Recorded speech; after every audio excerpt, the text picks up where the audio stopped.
there, Star Wars collectors, and welcome to another Bosk's Bounty video.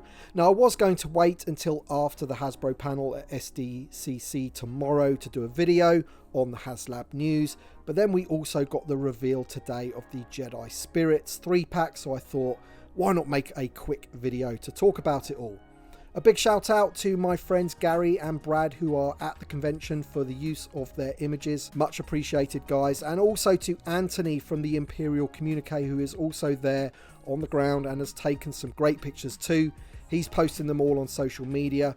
He will also hopefully be streaming live from the panel and will also be interviewing the Hasbro team, so be sure to check out that when it drops on his channel. Okay, so let's first of all talk about the HasLab. Now, over the past weeks and months, people have been asking me on my videos if there was going to be a HasLab this year for the vintage collection, and I always kind of answered it in the same way, in that I was convinced that there was. It was just a case of when it was going to be revealed. And also, to be honest, I feel that we'll be getting a HasLab every year for the vintage collection, so long as the line is going. That is just my feeling about it. I've said before, they kind of sort of like center things around the HasLab. We've always had success with them. Vintage collection collectors show up for them, things like that. So why not do one every year? And on this occasion, they've waited for SDCC to show us a empty glass cabinet with the big HasLab logos all around it, but inside we have some sand, which has got obviously everybody talking about what the HasLab is going to be. Of course, it will be revealed on the panel tomorrow, but let me know in the comment section what you feel it's going to be. A few people in the know may have dropped some hints here and there on social media, so could it be the Republic gunship, which I was only talking about on Sunday's Ask Boss Bounty video when I was responding to a question about it? Or could it be the U-Wing and the sand is the Scarif Beach? Or maybe a sandcrawler? Who knows? We will have to wait and see. But if I was a betting man, I would probably be backing the gunship at this point.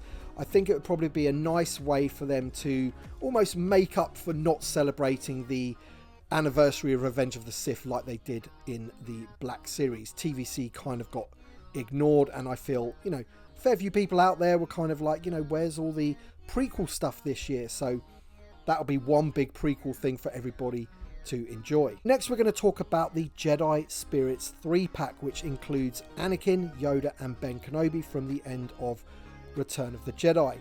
Obviously they're in their spirit form, the figures are designed as such, but look, there is a swappable head for Anakin, which enables us to recreate either the Hayden Christensen scene from the special edition or the original with Sebastian Shaw.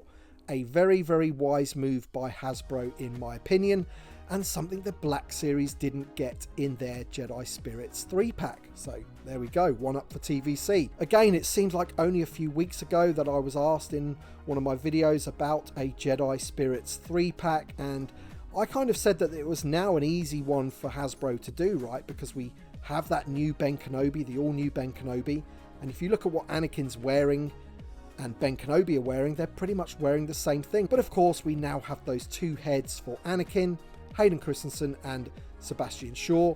We already had the Yoda, so there is a lot of reuse here, but in my opinion, this is the perfect way to reuse existing tooling, and I'm sure this one again is going to make a few people happy out there, and it'll be a good seller. But as I said, the cherry on top for this set is definitely the swappable heads, man. Kudos to Hasbro for that one. Sebastian Shaw, super cool. Now, this has been described as a fall exclusive, so I guess will only be available on Pulse, you guessed it, in the fall. So we'll have to wait for the pre-orders to turn up for that one. So there you go then, guys. That is just a quick rundown of what has been revealed so far. We've got a tease of the HasLab, and we've got a reveal of the Jedi Spirits 3-pack, which looks to be a Pulse exclusive. I will be back tomorrow or the early hours of Saturday morning here in the UK with a full rundown of all of the reveals from the panel. Hopefully we'll have the high-res images by then from Hasbro, and we can take a really good look at what has been revealed. But thank you for watching this video. Thanks once again to Gary, Brad and to Anthony from the Imperial Communique for providing me with the images for this video. Thank you to my Patreon supporters and channel members as always for your extra support. It really is appreciated. Thanks for watching, everybody, and we shall see you on the next one.